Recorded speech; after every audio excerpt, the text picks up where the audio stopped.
자, 얼마 전에 수능이 끝나고 드디어 우리 학생들이 기대하고 기다리던 수능 성적 발표가 진행이 되고 있습니다. 다 받아보셨을 거예요. 지난주에 성적표를 이렇게 봤는데 수능 성적 발표가 전격 연기됐다라는 그 신문 기사가 있었죠. 지난주에. 연기가 됐다라고 해야 되나? 받아보신 분 알겠지만 연기라고 해야 되나? 이렇게 성적표가 왔는데 이렇게 뭐 수학 몇 점, 원어 몇 점, 뭐 몇 점 했는데 여기가 점수가 안 찍혀왔어요. 여기가 성적표인데 점수가 없어. 이 수능 성적 받아보신 분들은 여기 안 계시겠지만 딱 봤는데 점수가 안 나와 있어요. 빈 공단으로 왔습니다. 여기가 한 과목이. 왜일까?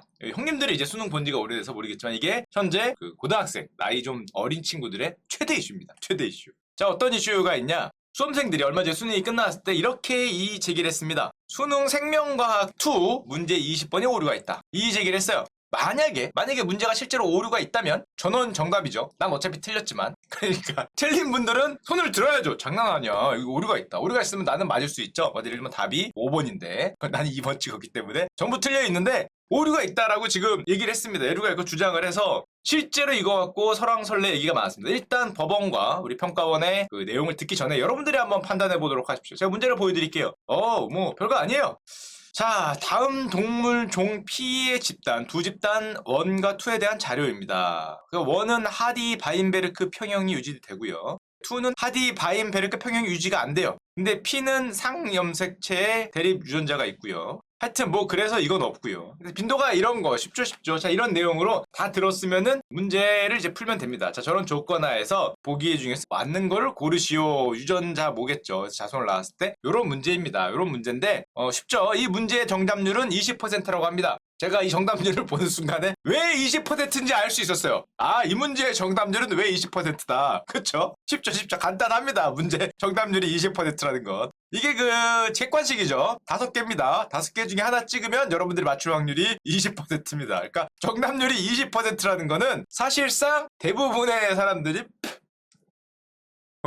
비슷한 거죠. 이걸 원숭이가 던져도 이 정답률이 20%인데 거의 뭐 비슷하게. 그러니까 문제가 좀 어려웠다는 거죠. 이 정도면 상당히 어려웠다라고 보시면 될 것 같습니다. 표에서 찍어서 제가 풀었을 때 정답률이 보통 한 20% 확실합니다. 이 중에서 하나 이제 좀 문제가 좀 어렵거나 난이도가 좀 있었다는 거죠. 자, 그랬는데 이게 문제가 있다. 문제 푼 학생들은 이 문제가 있다는 거, 이 문제가 왜 문제가 있는지를 제가 봤어요. 무려 거의 50분짜리 영상을 봤습니다. 야, 이 방송 하나 준비하는데 쉽지 않아요. 수능 뭡니까 지금 생명과학 2 20번 문제를 이해하기 위해서 제가 50분짜리 영상을 찬찬히 봤습니다.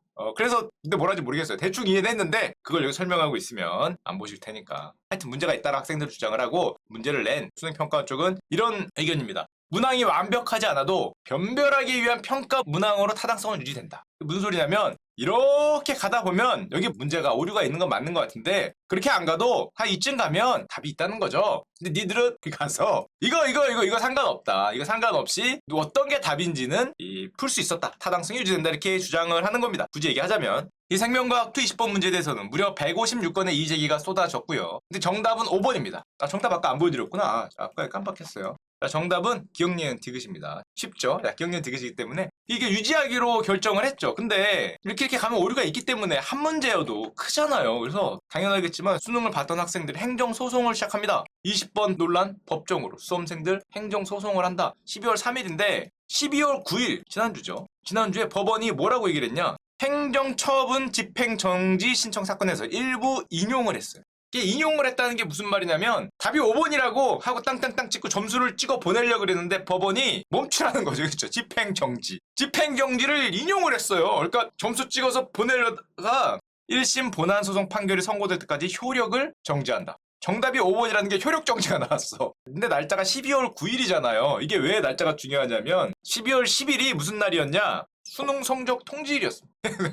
근데 9일날 집행정지가 나왔어. 그러면 통지를 하려다가 이걸 보내야 되나 말아야 되나. 근데 안 보낼 수도 없는 게 수능 성적 통지가 끝나는 게 아니잖아요. 이게 운전면허 뭐 했으니까 됐습니다가 아니라 수능 성적이 발표가 알아야 내가 지원한 수시 어떻게 됐는지도 떨어졌는지 붙었는지 뭐 나올 거 아니에요. 그래야 뭐 그 다음에 정시 계획을 세운다든지 그 다음에 쫙쫙쫙 학사 일정들이 있을 텐데 수능 성적을 줄래다가 법원이 집행정지를 하면 아니 이게 사상 초유의 일입니다. 지금 사상 초유의 일이기 때문에 지금 생명과학 20번 쇼크라 그러는데 하루 전에 정답이 효력 정지가 됐다. 여러분 같으면 어떻게 하겠어요? 이거 어떻게 해야 됩니까?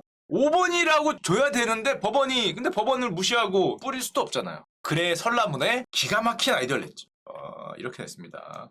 그쵸. 그거 빼고 성적을 통지했습니다. 그래서 여러분들이 이제 수능 성적 받아보면 알겠지만 빈 공란이 있어요. 이렇게 있는데 여기가 비어 있어요.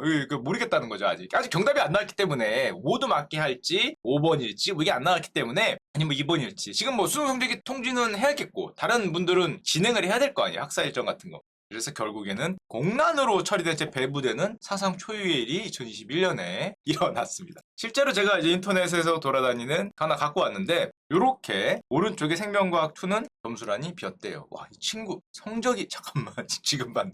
1등급 이거 등급이죠 이거? 1등급 과학이 좀 약했어. 2등급 나머지는 없고 야, 이 정도면 올 1등급 아닙니까? 4개?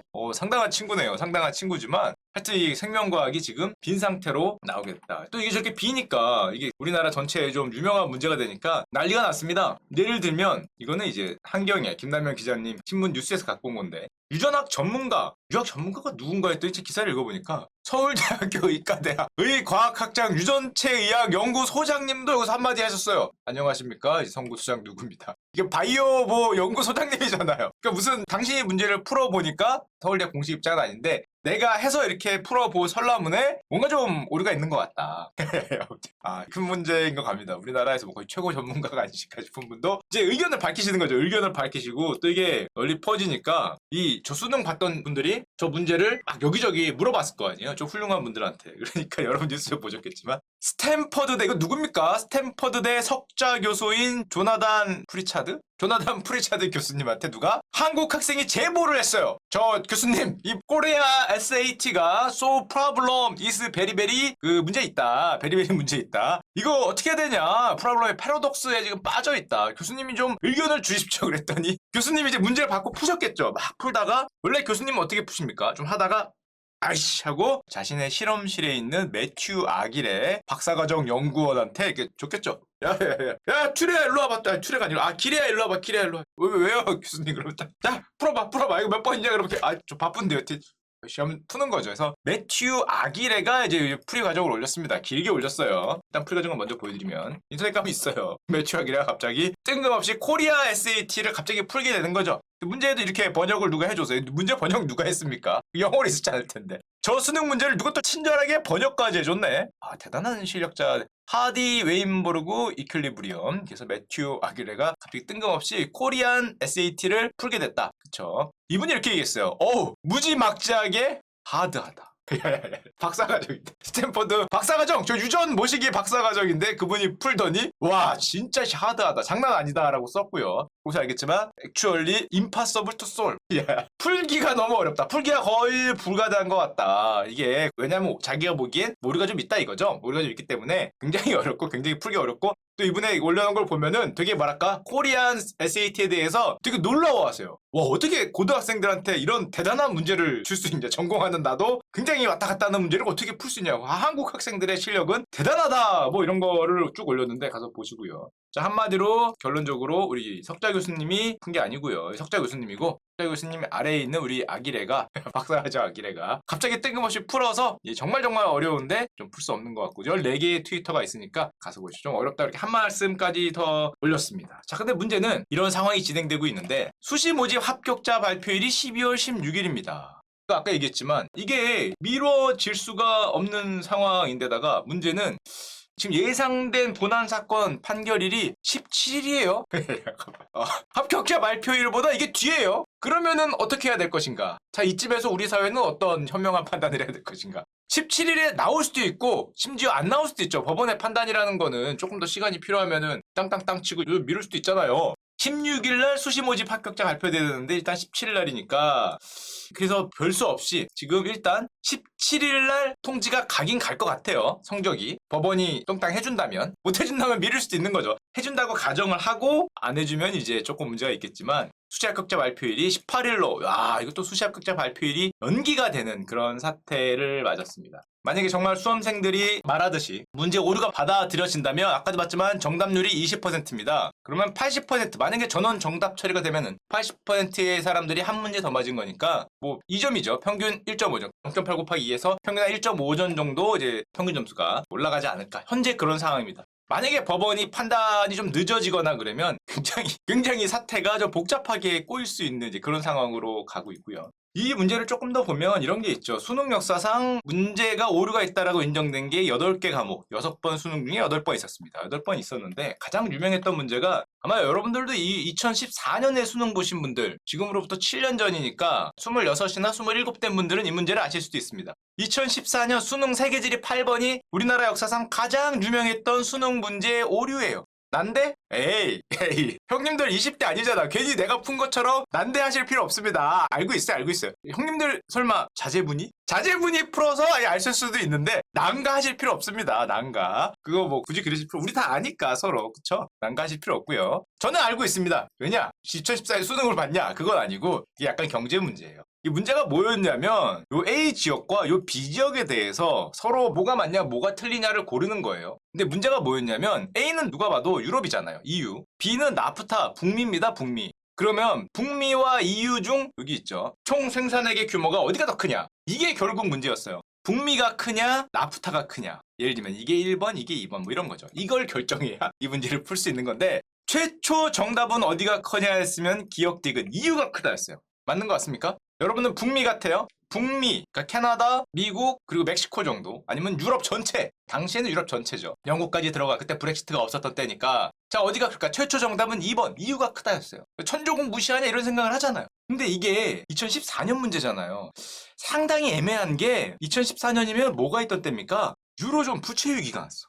그래서 유로존 부채위기가 나서 유럽의 생산이 흔들려요. 저때 미국은 막 우악 하고 있었던 때인데 유럽은 혼자 그리스하고 멱살 잡고 싸우고 뭐 이탈리아가 어머 피그스네? 우리 뭐 스페인은 뭐 낮장 그만 쳐자고 이래라 뭐 이런 소리 듣고 있었기 때문에 유로존이 하고 있어서 하필이면 이게 역전이 됐네. 이게 이게 애매해요. 그래서 수능 문제라는 게 교과서에는 이유가 크다라고 나와 있다고 합니다. 그때 당시 교과서에는. 왜냐면 교과서 몇 년 전 거니까. 근데 문제는 그때 역전이 됐어요. 그래서 이 수능을 본 수험생들이 아니 그 당시에 슈카월드가 없었구나. 슈카월드 같은 거를 봤으면 거기 분명히 나프타가 크다 그랬는데 요즘에 새로운 정보를 갖고 해야지. 이거 지금 바뀌었는데 잘못된 거 아니냐. EU 생산액이 날라갔고 북미가 역전을 했는데 나는 트렌드에 맞춘 답을 냈는데 왜 틀렸다 그러냐. 게다가 여러분 아까 문제를 잘 보신 분들은 함정이 약간 있어요. 함정이라고 하기엔 요게 2012라고 적어놨네. 그래서 이거를 빼도 박도 못하는 게 저기다가 또 조그맣게 그 저 숫자를 왜 적으셨을까 하긴 하는데 저걸 적어놨어요. 그러면 이걸 보면서 이게 2012년 기준인가? 그러면은 북미가 큽니다. 근데 어떤 분들은 이 문제를 내신 분들은 어떤 분들이 이렇게 이야기하는 거죠. 야 그건 슈카야 2012년 교과서 기준이야. 그런가? 이 2012가 과연 뭐를 의미하는 건가? 2012년도 교과서 기준을 의미하는 건가? 이러면 이유가 커요. 2012년 말 그대로 그 캘린더 이어냐? 그럼 북미가 커요. 이걸로 싸웠습니다. 막 터지게 싸웠는데요. 이게 어떻게 됐을 것 같습니까? 어떻게 될 것 같아요? 교과서는 이쪽, 2012년 현재는 이쪽. 이게 그래서 정말 어려운 문제였죠. 당시 평가원은 뭐라고 얘기했냐면 수능 문제라는 건 어디까지나 교과서 기준이다. 왜냐하면 2010년 이후에는 여기가 커졌지만 그 이전에는 이유가 많았어. 리만 브라더스하고 EU 유로존 사태 때문에 역전당한 것 뿐이지 옛날에 이유가 많았기 때문에 교과서 기준이다. 2012년 교과서 아까 써있는 거 교과서 그거 얘기하는 거지. 그래서 틀렸다고 보기에는 어렵다. 그래서 그냥 오류가 아니다 라고 얘기를 했죠. 그래서 실제로 이렇게 진행이 됐어요. 수능이 진행되고 수시 진행되고 성적표 나가고 거기에 따라서 다 진행이 됐는데 문제는 이것도 법원 소송으로 갔죠. 소송으로 가서 처음에는 평가원 손을 들어뒀다가 나중엔 법원이 결국 오류를 인정했어요 또. 그래서 그거에 따른 등급 결정 취소가 나왔습니다. 2014년. 그래서 결국엔 시간이 지나서 1년 뒤에 결국 모두 정답 처리를 하자. 그래서 9,073명이 한 등급이 올랐는데 아니 1년 후거든요. 1년 후에 지금 재수해서 다음번 수능을 보거나 지금 대학교 2학년으로 이미 뭐 하고 있는데 이걸 9,073명을 한 등급을 바꾸면 어떻게 되는 겁니까? 이 대학교 2학년 다니고 있는 멱살 잡아갖고 야야 너 탈락이란다. 지금부터 다시 하면 넌 삼수요. 넌 삼수. 그냥 바꿀 수 없잖아요. 대학교 2학년에서 뭐 멱살 잡고서 야 이저 2014년도 수능 세계지리 8번 너 답 2번 썼더라. 뭐 3번 썼더라. 너 틀렸어. 그러면 이게 무슨 소린가. 그러니까 수능에 세계지리 8번이 뭔 문제인지 기억도 안 나는데 갑자기 2학년생을 그럴 수 없는 거고 또 재수 삼수 하던 애를 갑자기 야 너 붙었던 거야 원래. 거기 갈래? 다 물어볼 수도 없는 거니까. 결국에는 대학마다 어떤 대학은 추가로 합격을 인정해 주기도 하고 어떤 대학은 아쉽지만 인정을 못 해주기도 하고 뭐 이런 좀 어려운 상황에 빠졌죠. 수험생 구제가 생각보다 쉽지 않았다. 1년이 지났기 때문에 일을 어찌해야 되나. 어떤 애를 삼수시킬 수는 없는 거니까. 결과적으로 개인의 권리 구제는 쉽지 않았고 그래도 다행히 이제 대학별로 이렇게 잘 된 데가 있어갖고 629명이 1년 뒤에 추가 합격을 했습니다. 우리나라죠. 우리나라죠 1년 뒤. 1년 뒤에 원하는 계약으로 막 재수하고 있다 갑자기 야 너 합격이야? 그래서 전 지원한 적이 없는데요. 아 있지. 1년 전에 지원한 거기가 합격이 됐습니다. 갑자기 재수 다 했는데 야 1년간 나는 뭘 시킨 건가 지금. 자 이제 1학년부터 시작하라는 거잖아요. 1학년부터 갑자기 나의 1년이 뭐 합격했으면 좋긴 하겠지만 하여튼 이런 일이 펼쳐졌고 그러니까 야 1년 하는 애들이 장난하냐고 이게 뭐 나를 뭘로 보고 해서 손해배상을 신청을 합니다. 역시 법으로 가죠. 또 법으로 가서 그러면은 바로 손해배상이 나오냐? 아니죠. 잘 보시면 2017년이에요. 이번에 3년이 경과했습니다. 3 years later. 자, 그 후로 3년간 이거 해야 될 거 아니에요. 판사님들이 뭐 검토하고 소송하고 막 해서 3 years later에 최대 1,000만 원.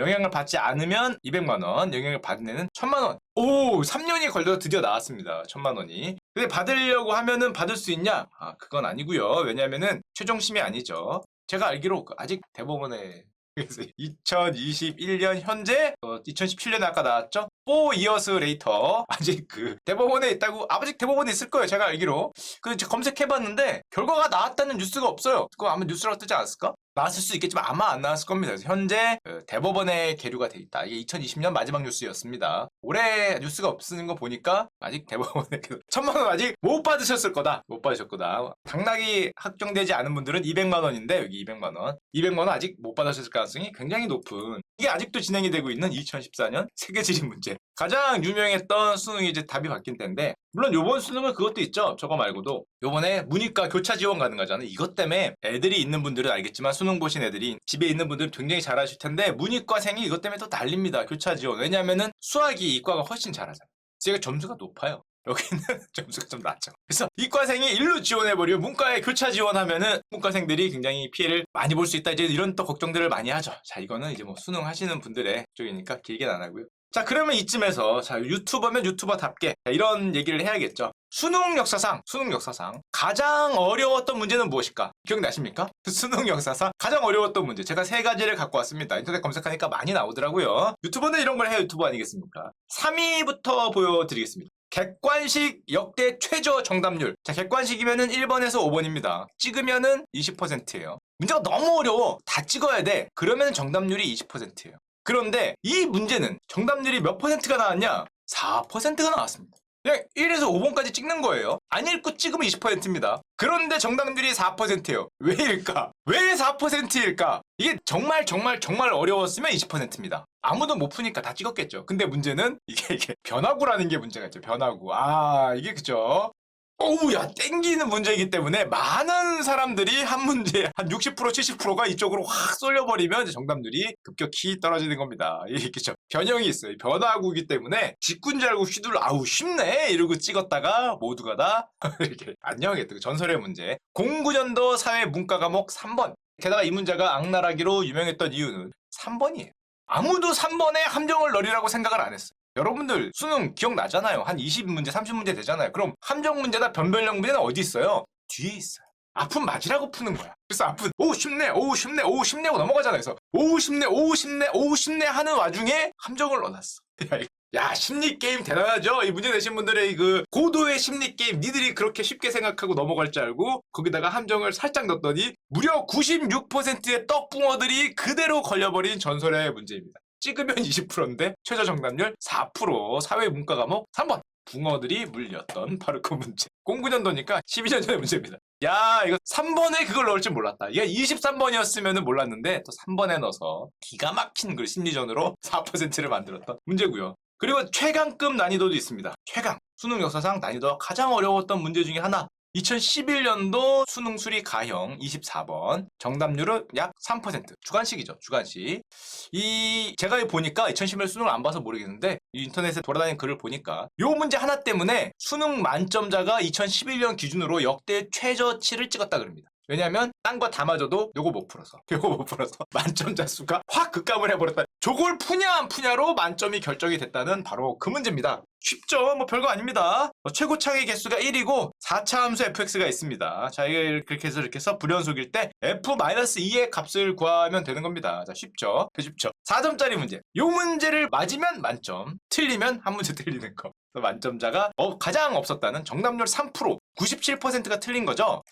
97%가 틀리고 3%. 3%는 그래도 아닙니다. 하여튼 역사상 최강급 난이도라는 문제입니다. 물론 뭐 우리는 뭐 이거죠. 1, 0, 마이너스 1. 모르면 3개 중에. 물론 그건 아닐 거라 생각을 하지만. 자, 이게 두 번째고요. 역사상 그러면 이거보다 더 어려운 문제가 있었냐? 있었죠? 저는 알고 있습니다. 왜? 풀어봤거든요. 제가 몸으로 풀어봤던 바로 그 문제. 실제 저는 풀었습니다. 맞았냐는 거는 모르겠고요. 역사상 가장 어려웠던 수능 문제. 1997년 전설의 불수능. 자, 수리 29번. 주관식이었죠. 정답률 비공식이라고 하는데 0.08%란 말이 있습니다. 이게 28번, 29번이 두 문제가 연속으로 이 꼴이었어요. 아직도 기억이 납니다. 이거는 이과과였기 때문에 제가 이 문제 푼 건 아니었지만 저는 문과고 저도 이 문제를 풀었습니다. 왜? 다음에 과외를 했거든요. 근데 과외하는 학생이 이거를 갖고 와서 저한테 물어보는 거야. 참고로 저는 문과였는데 저 97년도 수능 봤죠. 이 전설의 불수능을 봤는데 28, 29번 문과도 비슷한 문제가 있었어요. 비슷한 문제가 있었는데 저는 그때 풀었냐? 안 풀었죠. 못 풀었다고 안 풀었죠. 왜? 여기까지 못 갔거든. 이게 이 문제를 제대로 푼 사람이 없어요. 문제가 어려운 걸 떠나서 이때 당시에 수능은 29번까지 못 갔어요. 대부분 못 갔어. 29번까지. 아니 29번에 가야 29번을 풀지. 한 20 몇 번 하면 끝났어요. 대부분 그래요. 대부분. 이게 정답률이 0.08%인 건 어려운 것도 있는데 저기까지 못 갔다니까. 딴 게 풀 게 수두룩 빽빽한데 지금 언제 이거 풀고 있어. 이거는 딴 거 다 풀고 난 사람이 이걸 도전할 수 있는 거죠. 그 전까지 가지를 못했기 때문에. 요거 저 수능 땐 저는 못 봤습니다. 그러니까 못 푼 게 아니라 못 봤어요. 그 문제까지 못 갔기 때문에. 과연 내가 물어보더라고요. 과연 내가 선생님 그러더니 왜? 그때 이거 뭐 수능이 나온 문제인데 풀어주세요라고 받길래 선생님도 이거 풀었다며 하고 딱 보여주는데 머리털하고 처음 본 문제였죠. 그래서 풀었지. 야 잠깐만 있어. 잠깐만 화장실 좀 갔다 와.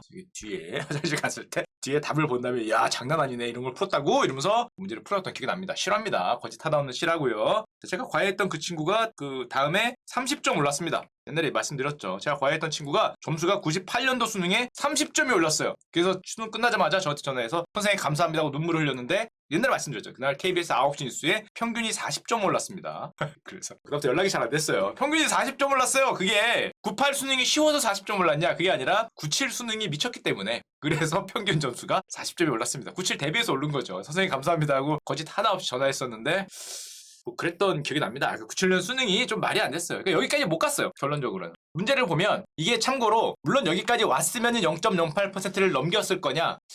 그래도 어려웠을 것 같아요. 왜냐하면은 나중에 알았는데 이 문제가 나중에 고등학교 수학 올림피아드 문제로도 등장을 했다 그럽니다. 아니 수학 올림피아드에 나올 문제를 수능에 내면 어떡해. 그거를. 아니 수학 올림피아드에 나올 문제를 수능에 내는 게 좀 이상하잖아요. 그것도 시간도 없어 죽겠는데 이거 1, 2분에 하나씩 풀어야 되는데 29번에 갔다가 그것도 객관식으로 해던지 주관식으로 했어요. 주관식으로. 이게 뭐 NB의 최대값을 구하라는 문제인데 옛날에 정말 과외 때문에 한번 풀어왔던 기억이 있는데 하여튼 그래서 수리 29번 정답률이 0.08% 못 풀었다는 거예요. 이 정도면 거의 뭐 몇 명 못 풀었다. 우리 전국에서 풀었을 애들이 몇십 명? 뭐 그랬을 정도로 다 틀렸던. 참고로 저희가 이제 97년 수능을 봤기 때문에 그 얘기 조금만 드리면은 기억이 납니다. 400점 만점에 전국 수석이 370점. 위가 없죠. 이 120점 만점에 97점을 맞으면 이제 상위 4%. 그러니까 한 평균 80점을 넘을 수 있는 애가 4% 정도 됐고요. 저 당시에 나왔던 저 97 수리, 저 수학 문제가 80점 만점에 옛날에 한번 소개해드렸죠. 평균이 22.92점을 기록했습니다. 이게 말이 되나? 그러니까 전 수학이 80점이 만점이거든요. 근데 평균 점수가 22점이 나왔어요. 야 이게 오지선다잖아. 오지선다면은 이거 물론 뭐 주관식도 있겠지만 대충 찍어도 15점에서 20점이 나와야 되는 게 이게 평균인데 평균이 22점이 나와서 22점. 그러니까 이게 난이도를 실패한 걸 떠나서 애들이 끝까지 못 갔어요. 중간쯤 풀면은 내야 돼. 중간쯤 풀면은. 게다가 제가 97 수능 아직도 기억이 나는데 중간중간 낚시가 횡행했어요. 이 도리가 땅바닥에 떨어진 수능이야. 문제가 낚시가 횡행해. 시간도 없고 정말 길고 여기까지 끝까지 못 가 바빠 죽겠는데 중간에 낚시도 있어. 아직도 기억이 나네요. 아직도 수많은 낚시들이 기억이 나는데 그래서 좀 이 강호의 도리가 떨어진 시험이었기 때문에 평균 23점. 그래서 옛날에 말씀드렸지만 1교시 언어 영역 끝나고 뭐 이 수학 한 다음에 수능 보는 그 교실이 눈물바다였어요. 제가 나중에 들었습니다. 특히 여학생들이 수능 보는 그 교실은 화장실에 들어가서 우느라고 눈물 받아야 돼. 생각해봐요. 맨날 80점 만점인데 반도 못 푼 것 같아. 40점. 자기 맨날 50점, 60점, 70점 맞던 애들이 40점 맞으면 멘탈 나가요. 화장실 가서 눈물의 바다고. 근데 사실은 눈물 받을 필요가 없었어요. 잘 본 거지. 잘 봤어. 아니 잘 본 거라니까? 네가 80점에 무려 40점이나 맞은 건데 이게 아니 뭐 어떻게 나 맨날 50점, 60점 맞았는데 40점밖에 못 맞았어 하고 눈물 바다로 펑펑하니까 수학 뒤에 있는 시험을 쌍망해요. 여자들이 쌍망합니다. 특히 여학생들이 마음 약해서. 쌍망이에 눈물 흘리다가 막 눈물 글썽이니까 뭐 이 복받치니까 시간도 없고 막 귀에 들리는 것도 없고 멘탈 붕괴돼서 애들이 이 뒤에 있는 수능을 쌍망했죠. 그래갖고 누가 득을 봤냐? 굉장히 둔감한 애들이 득을 봤어요. 정말로. 왜 어떤 둔감한 애들? 자기 망한지 모르는 애들. 자기 망한지. 야 나 잘 본 것 같은데? 뭐 이런 애들 있잖아. 쓸데없이. 너 망했어? 아니 뭐 4 아니야? 그거 대충 나는 내 점수 나온 것 같은데 뭐 이런 애들 있잖아요. 하다 보면 그 시험이 어려웠어? 뭐 이렇게 얘기하는 애들 거짓말 안 하고 이런 분들이 잘 봤습니다. 왜냐? 몰랐거든. 그 어렵다는 걸. 자기가 개망한지 모르고 있었기 때문에 뭐 그냥 뭐 너 원래 망했는데 이렇게 생각하고 시험 봤던 애들이 굉장히 시험을 잘 봤습니다. 실합니다. 실화. 왜냐하면 제가 저 학원에 다녔기 때문에 학원 가니까 학원이 눈물바다야. 눈물바다. 딱 들어갔는데 애들이 뭐 눈물바다야. 막 선생님들 달래고 있고 저는 계속 왜 눈물바다인가?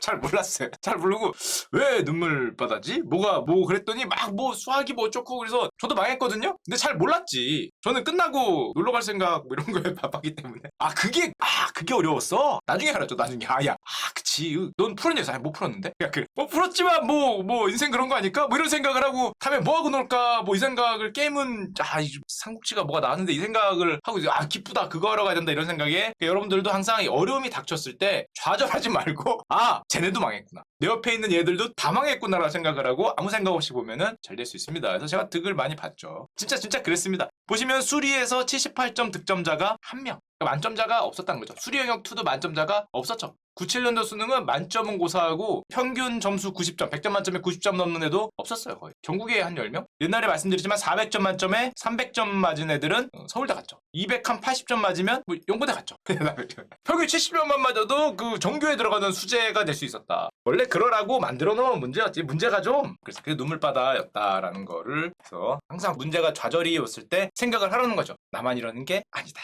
400점 만점에 잠깐 보여주면 너무 많이 갖고 왔는데 보시면 370점 이상이 전국에 4명 340점 이상이 뭐 280명 이렇게밖에 안 될 정도로 난이도 관리에 실패했죠. 근데 그때 난이도 관리에 실패한 게 아니라 당시에는 이런 게 있었어요. 사교육 방지를 위해서 어떤 과외도 너희들한테 도움이 안 되도록 문제를 어렵게 내겠다라고 공언을 했어요. 수능이 400점으로 바뀐 첫 해기도 합니다. 그때가. 그전에는 본고사 그리고 본고사하고 200점 수능 200점짜리 같이 보다가 완전 수능으로 바꾸면서 너희들 수능 같은 거 하려고 사교육 방지하고 과외하지 그거에 전혀 도움이 안 되도록 아예 우리가 어렵게 내겠다. 그쵸? 어렵게 냈죠? 그래서 과외를 받아도 200점이고 안 받아도 200점이 놀라운 시험을 냈습니다. 깜짝 놀랐어요 사람들이. 아니 나는 과외를 받았는데 250이야? 너는 과외를 안 받았는데도 250이네.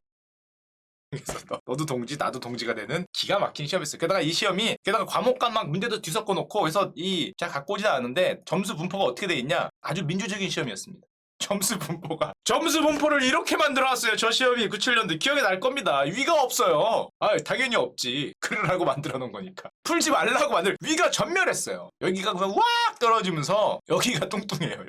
여기 다 몰려있는 거지. 그러니까 해도 여기고 안 해도 여기야. 되게 민주적이다라고 어떻게 볼 수 있는데 모두가 한 점수대에 모여서 이제 우리는 어떡하나 뭐 고민하던 그런 여기가 중상위권이 완전히 망했습니다. 완전히. 여기 있던 친구들이 아래로 아까 멘탈 날라가고 뭐 문제 못 풀고 이러면서 완전히 밀려갖고 이렇게 빼쪽한 기적을 창출했던 그래서 이런 시험에 살아남는 법은 뭐냐? 간단합니다. 그냥 있으면 돼요. 자기 자리. 어려웠구나라고 나중에 깨달은 분들은 아무 생각 없이 여기 있었는데 남들이 다 이렇게 멘탈이 나가면서 실패했죠. 옛날에 한번 말씀드렸던 제 친구의 예를 하나 보여주자면 그 눈물 바다의 나중에 저랑 같이 그때 원숭이 섬의 비밀이라는 이상한 게임 좋아하던 친구 있었어요. 정말 그 공부 지지리도 안 하여튼 저랑 같이 그 PC 게임 좋아하는 친구가 있었는데 그 친구가 오더니 걔는 이과였습니다. 아직도 기억이 나요. 옛날에 한번 말씀드렸죠. 마지막 문제까지 못 갔어요. 수학이. 한 5번 풀면 끝났어 시간이. 물어봤어요. 야 너는 다 풀었냐 했더니 못 풀었대. 그래서 우리가 맨 마지막 30번부터 이 뒤로 맨 마지막 4문제를 뭘로 찍었냐를 서로 얘기했습니다. 어떤 애는 1, 2, 3으로 찍었다. 1, 2, 3, 4. 어차피 못 풀었으니까 찍어야 될 거 아니야. 어떤 애는 333, 어떤 애는 555. 여러분들 뭘로 찍을 것 같습니까? 마지막 4점짜리예요. 4점짜리. 4점짜리 객관식 문제를 뭘로 찍었냐? 자, 아직도 기억이 나요. 얼마나 충격적이었으면은 23년이 지난 지금까지도 기억이 나는데 이 친구가 저한테 자기는 4로 찍었다 그랬어요. 전 그랬어요. 아니 2, 3, 4로 찍던가 이렇게 4, 3, 2로 찍던가 이렇게 해야지. 어떻게 이렇게 리스크 관리 분산을 안 하냐. 오늘 주제에 리스크 관리 위험 분산이 있어요. 너는 이렇게 포트폴리오 관리를 안 하니 444가 뭐냐. 몰빵은 안 좋은 거야 라고 얘기를 하고 그쵸 답이 나왔습니다. 평균 22점짜리 97년도 수학 문제인데요. 수리탐구 1 답안지인데 여기죠. 22, 23 여기 객관식 끝입니다. 야야 맞아 이거 보고 먹었던 충격이 아직도 머리에서 가시지 않고 있어요. 저게 4점짜리였는데 평균 22점 맞는 수업을 444를 찍어서 자기 점수가 12점이 올랐어요. 이거 전생에 독립운동을 하셨나? 자 이제 그렇게 잠깐만 이거 뭐지? 야 이분은 무엇인가 제 친구였습니다. 와 이거는 여기까지 못 갔어요. 여기까지 못 가고 대부분 풀지 못했기 때문에 어떻게 옆에 333 찍은 애도 있었습니다. 눈물을 흘렸고요. 333은 이게 말이 되냐. 444는 12점이 올라서 근데 얘가 옛날에 한 말씀 드렸지만 이 친구의 꿈이 컴퓨터공학자였어요. 그래서 서울대 컴퓨터공학과를 가겠다. 근데 문제는 444가 맞았네. 아까 전에 점수 분포가 이렇게 돼 있잖아요. 점수가 너무 높게 나왔어요. 제 기억에 360 몇 점이 나왔어요. 그래갖고 전국 두 자리 등수야. 두 자리 등수. 전국 두 자리가 뭐예요? 정말 두 자리 빡빡한 두 자리 막 10몇 등 20몇 등 나오니까 이겁니다 이과. 컴퓨터공학과를 쓰려고 그랬는데 해서 컴공을 못 쓰고 그쵸 못 쓰죠. 그 정도면은 쓰고 싶었는데 이게 아마 저 12점이 낮췄으면은 컴공을 썼을 수 있는데 저게 저렇게 나오니까 이거 잡혀 해서 어디 갔겠습니까? 저 의대 갔어요. 의대 가서 아마 지금 교수님이 되시지 않을까. 그 뒤로는 못 봤지만 의대를 가셨습니다. 의대형에 처해져서 어떻게 할 수가 없어. 딴 데 쓸 수가 없어. 전국 두 자리 등수인데 뭐 어떻게 하겠습니까? 그래서 그 의대를 가서 훌륭한 의사 선생님이 되셨다라는 이런 훈훈한 얘기고요. 하여튼 제가 이걸 또 이 문제를 뭐 이렇게 검색하려고 나무위키에 97년도 수능을 썼는데 야 이거 누굽니까? 그 사이에다가 이거 다 나무위키 긁어 온 거예요. 이 여담으로 이해 수능을 쳤던 사람이 전현무와 휴가가 있다. 이거 누가 쓴 거야? 야 이거 어떻게 알았지? 옛날에 정말 옛날에 한번 얘기했는데 그걸 누가 여기다 써서 전현무 아저씨는 재수했었고 휴가는 한 번에 갔다. 이거 누가 여기다 적었어.